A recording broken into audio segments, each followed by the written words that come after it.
Working in this agile environment with using continuous delivery, we're able to adapt our capabilities to what the warfighter actually needs today and be able to adapt and change with the changes that happen within the battlefield and in the operational space.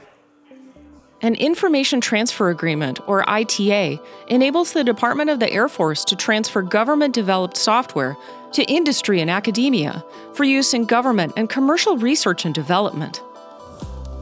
As an industry or academic partner, under an ITA, you may be able to engage with the Department of the Air Force to evaluate and participate in the continued development and application of a software, to use a software for evaluation purposes, R&D or continued development, and develop code to interface with the software.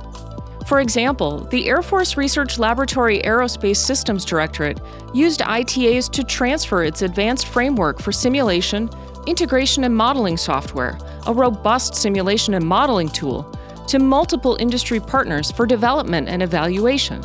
Those industry partners were able to utilize and engage with government-developed software to assess how military systems function throughout the course of a mission, covering domains from subsurface to space.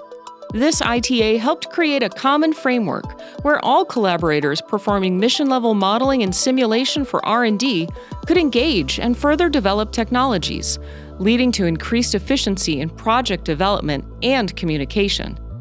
ITAs are also used to sell, rent, lend or give samples, drawings, and manufacturing or other information to any approved person or entity.